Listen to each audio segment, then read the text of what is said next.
तो combination of register के बाद नेक्स्ट हम लोग बात करने जा रहे हैं कॉम्बिनेशन ऑफ सेल्स के बारे में। ठीक है, सेल का कॉम्बिनेशन। तो सबसे पहले हम लोग स्टार्ट कर रहे हैं किससे?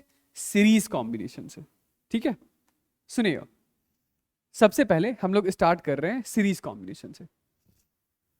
सीरीज कॉम्बिनेशन से मेरे कहने का मतलब है कि जैसे इधर एक पॉइंट है ए, ये एक सेल है, इस सेल का ईएमएफ है E1, इसका इंटरनल रेजिस्टेंस R1। ये एक दूसरा सेल, इसका EMF E2, internal resistor R2। फिर एक तीसरा सेल, उसका EMF E3, internal resistor R3। और इस तरीके से ढेर सारे सेल्स हैं। लास्ट वाले का EMF EN, internal resistance RN। ऐसा हमें क्या करना है? तो हमें इस पूरे नेटवर्क को हटा देना है और हटाकर एक बैटरी लेकर आना है। उस इकलौते बैटरी का जो ईएमएफ होगा उसे हम लोग कहेंगे ईएमएफ इक्विवेलेंट। इन सभी बैटरी के इंटरनल रेजिस्टर को हटाकर एक इकलौता इंटरनल रेजिस्टर लेकर आएंगे और उस इकलौते इंटरनल रेजिस्टर को क्या बोलेंगे? Internal equivalent resistance. ठीक है, तो कैसे लिखेंगे बताइए? तो हम लोग ऐसा सोच लेते हैं, देखिए कि बैटरी से फ्लो होने वाला करंट I मान लेते हैं। तो इन सभी बैटरी से फ्लो होने वाला करंट कैसा होगा? I ही होगा। हेंस इस इक्विवेलेंट से भी फ्लो होने वाला करंट कितना होगा? I ही होगा। यदि मैं आपसे बोलूं कि सिर्फ पहली बैटरी के अक्रॉस का टर्मिनल वोल्टेज बताइए, पहली बैटरी के अक्रॉस का पोटेंशियल डिफरेंस बताइए, तो आप क्या बोलेंगे? ये होगा E1 minus I times of R1। फिर मैं बोलूं दूसरी बैटरी के अक्रॉस का टर्मिनल वोल्टेज बताइए, तो आप बोलेंगे E2 minus I into R2 and so on. आखिरी बैटरी के अक्रॉस का terminal potential difference EN minus I into RN। इन सब के अक्रॉस के टर्मिनल वोल्टेजेस को जोड़ेंगे तो इस इक्विवेलेंट के अक्रॉस का टर्मिनल वोल्टेज आ जाएगा। भाई पहले के अक्रॉस वोल्टेज V1 V2, तीसरे के अक्रॉस V3, आखिरी वाले के अक्रॉस VN, सबको जोड़ दिया तो ये किसके अक्रॉस टर्मिनल पोटेंशियल डिफरेंस आ जाएगा? इक्विवेलेंट के अक्रॉस। तो this is equal to EMF equivalent minus current I into resistance equivalent होगा। तो हम लोग क्या इसको ऐसा लिख सकते हैं कि this is E1 plus E2 plus E3 up to EN minus I into R1 plus R2 plus R3 up to RN। This is equal to EMF equivalent minus current I into resistance equivalent. Hence ये जो EMF equivalent है वो कितना आ गया? वो आ गया E1 plus E2 plus E3 up to EN। और जो रेजिस्टेंस इक्विवेलेंट है वो कितना आ गया? वो R1 plus R2 up to RN। हाँ, ये EMF इक्विवेलेंट लिखते समय थोड़ा साइन का ध्यान रखिएगा, विथ साइन। मतलब अभी के लिए तो मैंने बैटरी की नेगेटिव को दूसरे एक बैटरी के नेगेटिव को दूसरे बैटरी के पॉजिटिव टर्मिनल से कनेक्ट किया है। ठीक है, तो सारे ईएमएफ मैंने जोड़ दिए हैं।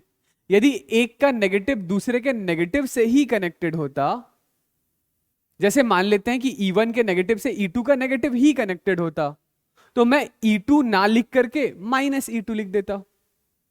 या E2 के नेगेटिव से E3 का नेगेटिव कनेक्टेड होता तो मैं E3 ना लिख करके माइनस E3 लिख देता। ठीक है, तो साइन से मेरे कहने का मतलब यही है। चलिए, इक्विवेलेंट ईएमएफ का मतलब समझ आ गया। ठीक है, तो इसी रिजल्ट को हम लोग एक बार के लिए अप्लाई करते हैं किसी सर्किट में। देखिए ऐसा है कि मैं बोलूं ये एक बैटरी है जिसका ईएमएफ E है, इंटरनल रेजिस्टर R है। इससे कनेक्टेड एक दूसरी बैटरी है, उसका भी ईएमएफ E है, इंटरनल रेजिस्टर R। और ऐसे ऐसे ऐसे ऐसे ये EMF E, internal resistor R, ऐसे ऐसे n नंबर ऑफ सेल्स हमारे पास एक दूसरे के साथ सीरीज में कनेक्टेड है। ठीक है, ये पूरा नेटवर्क कनेक्टेड है किसी एक एक्सटर्नल रेजिस्टर R के अबाउट। ठीक, यहां पे यदि मैं आपसे पूछूं कि मुझे इक्विवेलेंट ईएमएफ बताइए तो वो क्या हो जाएगा? हो जाएगा E plus E plus E plus E plus E, यानी कि NE। फिर मैं आपसे पूछूं कि मुझे पूरे नेटवर्क का इक्विवेलेंट रेजिस्टेंस बताइए, तो पूरे नेटवर्क का इक्विवेलेंट रेजिस्टेंस कितना होगा? ये external resistor R plus internal equivalent, यानी कि आप इसे लिखेंगे कैपिटल R प्लस NR। ठीक है, फिर मैं बोलूं कि इस कैपिटल आर के थ्रू फ्लो होने वाला करंट बता दीजिए। तो current I is equal to EMF equivalent divided by resistance equivalent.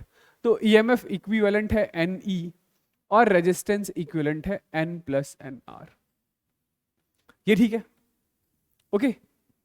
फिर मैं ऐसा कह रहा हूं कि यदि कैपिटल आर बहुत ज्यादा बड़ा हो गया एन आर से, तो करंट कितना होगा, एन ई बाई आर होगा, ओके। और यदि सिर्फ एक ही बैटरी होती और वही एक्सटर्नल आर से कनेक्टेड होता, तो ये कॉम्बिनेशन ऐसा दिखाई देता, और यहां पे फ्लो होने वाला ये करंट आई क्या होता, तो ये करंट ई बाई आर होता, ठीक। तो जब ये external resistance capital R internal resistance से बहुत ज्यादा बड़ा होगा, तो वैसे सिचुएशन में ये कॉम्बिनेशन हमारे काम का है। क्यों? क्योंकि एक बैटरी के मुकाबले करंट n टाइम्स हो जाता है। हम लोग क्या चाहते हैं, ज्यादा से ज्यादा करंट फ्लो। तो इसी सिचुएशन में, यानी कि इस सिचुएशन में जब कैपिटल आर इंटरनल रेजिस्टेंस से बहुत ज्यादा बड़ा होगा, तभी ये कॉम्बिनेशन हेल्पफुल है, ठीक है। क्योंकि करंट n टाइम्स हो गया है ना। तो combination is useful when capital R is much greater than NR। ठीक है, समझ गए। तो this is all about series combination. हाँ, इसमें एक बात ऐसे नोट डाल करके अलग से लिखिएगा, रॉन्ग कनेक्शन के बारे में, रॉन्ग कनेक्शन के बारे में। रॉन्ग कनेक्शन से मेरे कहने का मतलब है कि ये एक बैटरी, ये दूसरी बैटरी, ये तीसरी बैटरी, ऐसा है कि स्टार्टिंग में कुछ बैटरीज ऐसे कनेक्टेड है कि एक के नेगेटिव से दूसरे का पॉजिटिव कनेक्टेड है, ठीक है। और आखिरी में हम लोगों ने पोलैरिटी उल्टा करके लगा दिया है। आखिरी में कुछ बैटरीज को हम लोगों ने पोलैरिटी उल्टा करके लगा दिया है। यदि मैं एक बार के लिए बोलूं कि total n number of cells हैं, टोटल सेल्स कितने हैं n, जिसमें से m number of cells are wrongly connected, ठीक है। टोटल बैटरी कितनी n, उसमें से m की पोलैरिटी उल्टी करके लगा रखी है। तो अभी बताइए इक्विवेलेंट ईएमएफ कितना होगा, कितना, n माइनस एम ई, वो गलत हो जाएगा, n माइनस एम ई गलत होगा। सोचिए, जैसे ऐसा सोचिए, मान लेते हैं आपके पास 10 बैटरीज हैं, सबका ईएमएफ 1 वोल्ट का है, ठीक है। लास्ट की दो बैटरीज को उल्टा करके लगा दिया, तो ईएमएफ कितना होगा, 8 या 6? 6 होगा ना, क्योंकि लास्ट में जो दो, जैसे ये देख रहे हैं, मतलब ये मैं ये कहना चाह रहा हूं, लास्ट की ऐसी दो बैटरीज जो है ऐसे उल्टी लगी हुई है, तो ये एक बैटरी इसको निपटा देगी और ये एक बैटरी इसको निपटा देगी, तो 4 तो निपट गए, तो बचे कितने, 6 ही बचे ना। तो इसीलिए इक्विवेलेंट ईएमएफ क्या होगा, तो n माइनस 2m इंटू ई के बराबर होगा, where n is the total number of the batteries, ठीक है। नेक्स्ट दूसरे टाइप के कॉम्बिनेशन के बारे में बात करते हैं, जिसका नाम है पैरेलल कॉम्बिनेशन, ठीक है। तो चलिए, ये डेरिवेशन स्कूल के होने वाले एग्जाम में या बोर्ड के लिए इंपॉर्टेंट है, तो मैं तो डिराइव करके दिखा देता हूं, ठीक है। ऐसा है कि ये एक सेल जिसका ईएमएफ है E1, इंटरनल रेजिस्टेंस R1, ये एक दूसरा सेल, इसका ईएमएफ E2 और इंटरनल रेजिस्टेंस R2। ये दोनों बैटरीज सेम टर्मिनल से कनेक्टेड है, सेम टर्मिनल से कनेक्टेड। हमें क्या करना है, तो हमें इन दोनों बैटरीज को हटाकर एक इकलौता सिंगल बैटरी लेकर आना है।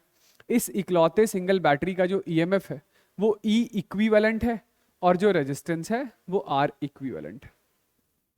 तो मान लेते हैं ये पहली बैटरी से फ्लो होने वाले करंट की वैल्यू है I1 और दूसरी बैटरी से फ्लो होने वाले करंट की वैल्यू है I2। तो बताइए कि इक्विवेलेंट से कितना करंट फ्लो होगा, answer is I1 plus I2। यही तो इक्विवेलेंट का मतलब है कि ये वो इकलौता बैटरी है जो सेम करंट फ्लो कराता है जितना दोनों मिलाकर कराते हैं। ठीक है, चलिए यदि एक बार के लिए मैं बोलूं कि इस सेल E1 के अक्रॉस टर्मिनल वोल्टेज कितना होगा, मतलब E1 के अक्रॉस का पोटेंशियल डिफरेंस कितना होगा, तो मान लेते हैं वो पोटेंशियल डिफरेंस है V। तो इस V को क्या लिखेंगे, V is equal to E1 minus I1 into R1 लिखेंगे ना। तो यहां से बताइए जरा I1 कितना हो जाएगा, तो I1 हो जाएगा E1 by R1 minus V by R1, ऐसा लिख सकते हैं। I1 R1 दूसरी साइड ले गया, V दूसरी साइड R1 से डिवाइड कर दिया। सिमिलरली जो दूसरी बैटरी है जिसका EMF E2 है, उसके अक्रॉस भी टर्मिनल पोटेंशियल डिफरेंस कितना होगा, तो उसके अक्रॉस भी टर्मिनल पोटेंशियल डिफरेंस V के बराबर, मतलब जो पहले के अक्रॉस टर्मिनल वोल्टेज होगा वही दूसरे के अक्रॉस होगा, दोनों सेम टर्मिनल के अबाउट ही तो कनेक्टेड है। तो E2 minus I2 into R2, तो यहां से I2 कितना हो गया, E2 by R2 minus V by R2। ठीक, फिर इस इक्विवेलेंट के अक्रॉस बात करें तो EMF इक्विवेलेंट के अक्रॉस भी टर्मिनल पोटेंशियल डिफरेंस तो V वोल्ट के बराबर का ही होगा, और उस V को क्या लिखेंगे, तो V is equal to E equivalent minus current I into R equivalent. तो यहां से करंट I कितना आ गया, I आ गया E equivalent by R equivalent minus V by R equivalent. Okay, इसका नाम यदि हम लोग एक बार के लिए इक्वेशन नंबर 3 रख दें, तो क्या ऐसा बोल सकते हैं ना कि I1 plus I2 is equal to, अच्छा ये मैंने I लिख दिया था, I1 plus I2 is equal to I है, यानी इक्वेशन 1 प्लस इक्वेशन 2 ये इक्वेशन नंबर 3 के बराबर है। ठीक है, जोड़िए जरा दोनों को, तो इसको आप क्या लिखेंगे कि E1 by R1 plus E2 by R2 minus V into 1 by R1 plus 1 by R2, this is equal to EMF equivalent by resistance equivalent minus V by R equivalent. ठीक है, तो दोनों रेजिस्टर्स कैसे कनेक्टेड हैं, parallel में, उसके लिए result क्या है, 1 upon R equivalent is 1 by R1 plus 1 by R2, तो ये इससे निपट गया। तो हमारे पास रिजल्ट आ गया EMF equivalent by resistance equivalent is E1 by R1 plus E2 by R2। यहां पे भी साइन का ध्यान रखिएगा, विथ साइन। जैसे अभी के लिए तो मैंने क्या किया था, E1 की पॉजिटिव साइड के नीचे E2 का पॉजिटिव साइड कनेक्ट किया था। यदि इसकी पोलैरिटी उल्टा करके लगा देंगे तो E2 की बजाय माइनस E2 लिख देंगे। ठीक है, चलिए समझ गए ये।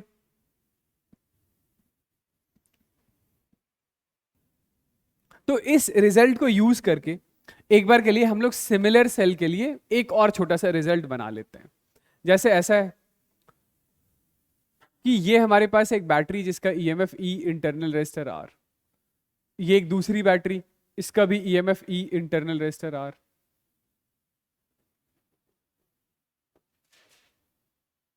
EMF E internal resistor R, ऐसे ऐसे M नंबर ऑफ रोज हैं। कितने रोज हैं, M। ये पूरा नेटवर्क कनेक्टेड है किसी R यूनिट के रेजिस्टेंस से।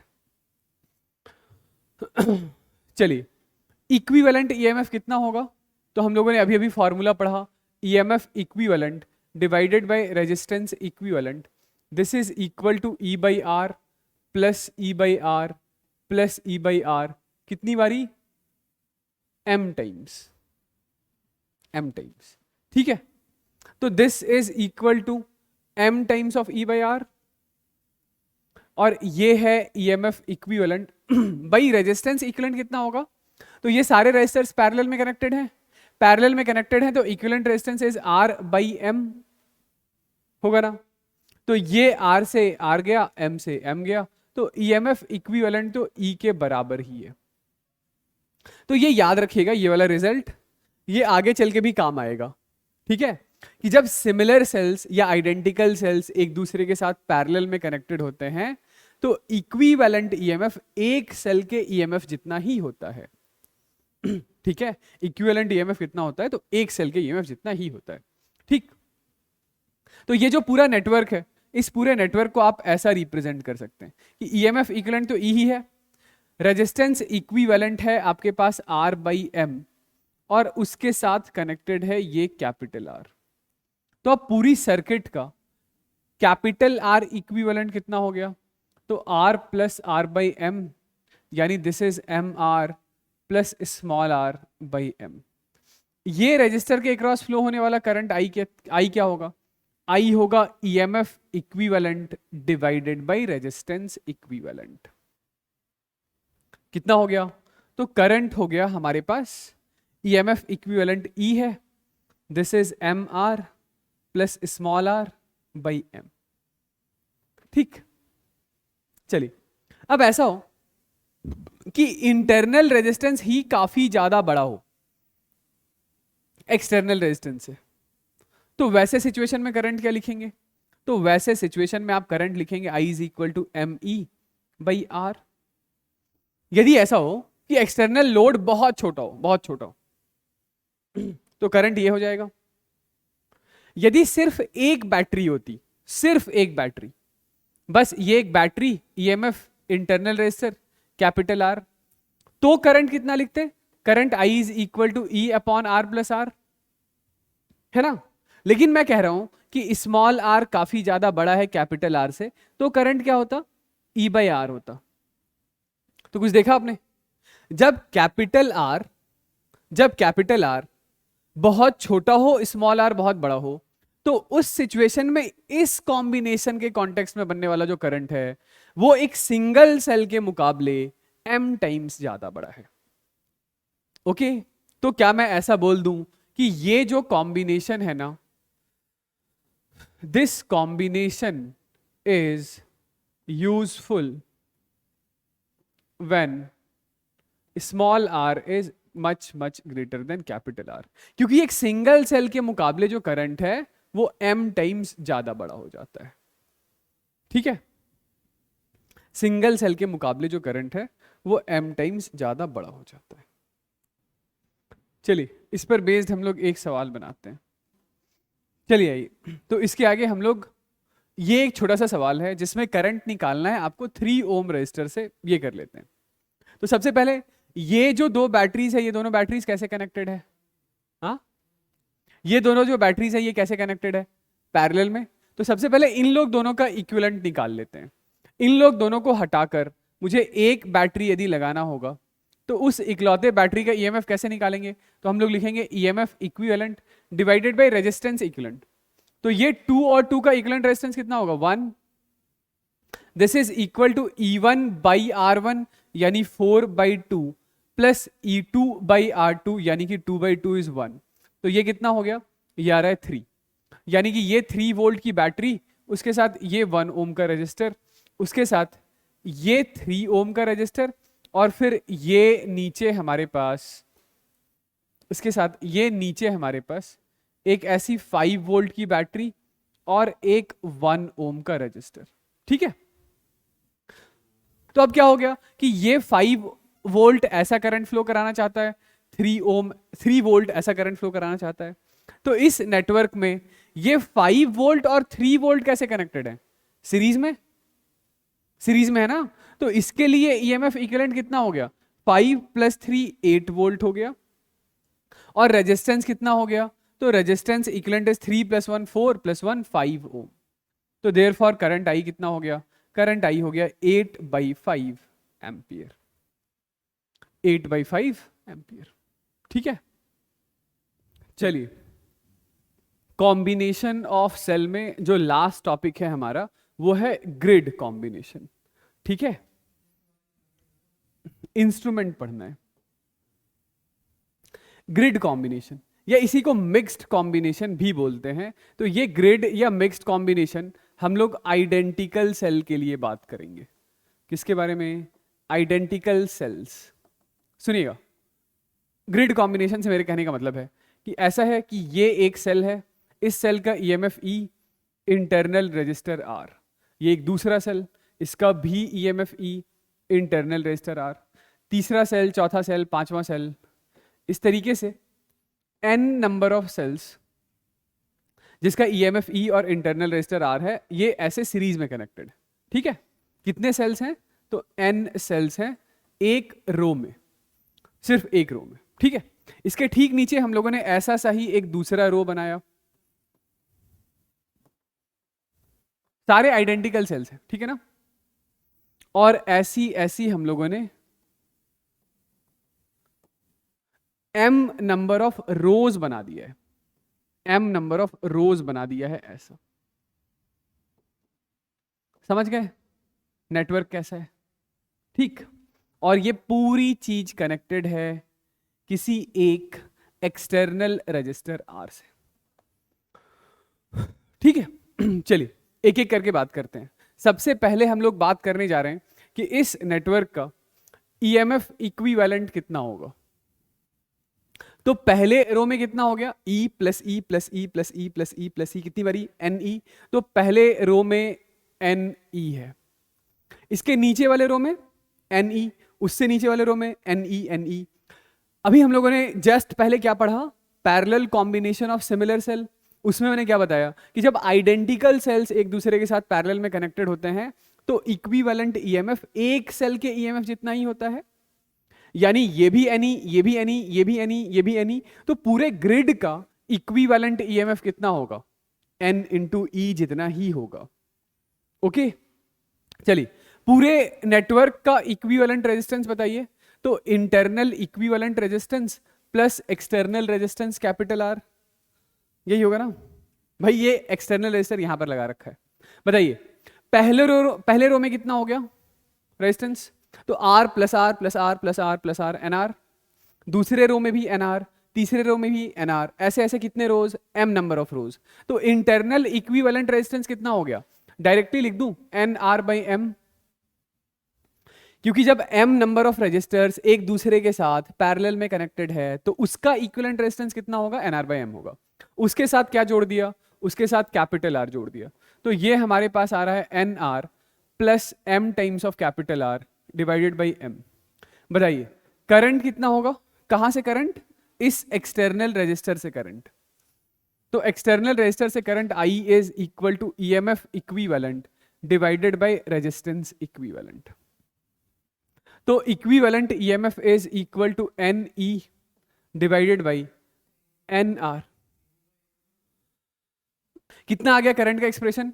तो करंट का एक्सप्रेशन आ चुका है हमारे पास, current I is equal to M into N into E divided by NR plus M into R। ये ठीक है, ये करंट। ओके, अब ये M इंटू N तो कांस्टेंट होगा। M इंटू N को मैं एक बार के लिए K लिख देता हूं। This is K times of E divided by NR plus MR।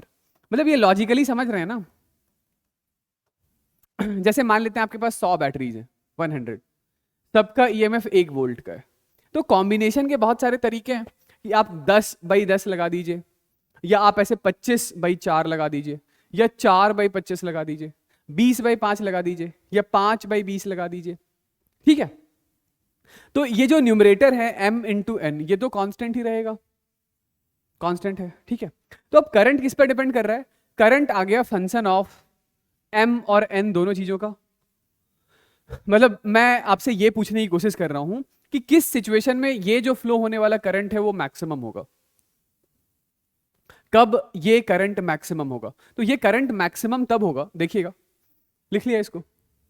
मैं एक बार के लिए करंट को फिर से लिखता हूं कि current I is equal to M into N into E divided by क्या था?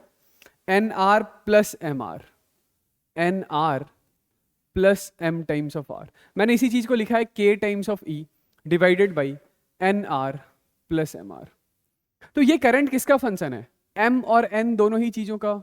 चलिए इसे किसी एक टर्म में लिखते हैं। मतलब मैं ये कह रहा था कि करंट की वैल्यू मैक्सिमम होगी जब NR प्लस MR अपनी मिनिमम वैल्यू शो करेगा। इतनी सी बात तो ठीक है। तो करंट जो कि फंक्शन है m का भी n का भी, यानी N R plus m times of capital R, ये मिनिमम होना चाहिए।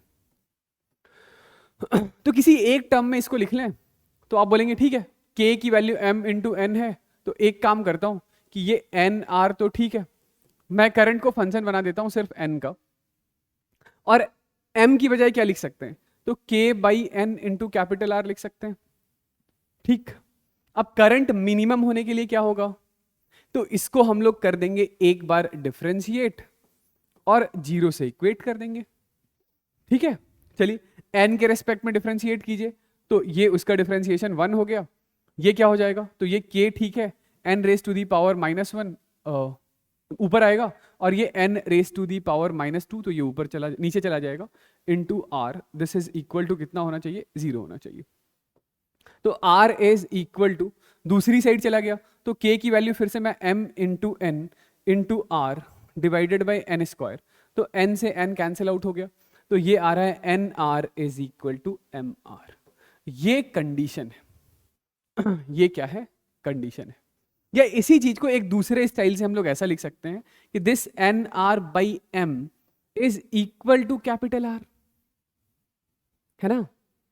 फिर ये देखकर कुछ समझ आया कि ये एन आर बाई एम क्या है, तो ये एन आर बाई एम तो इंटरनल इक्विवेलेंट रेजिस्टेंस था।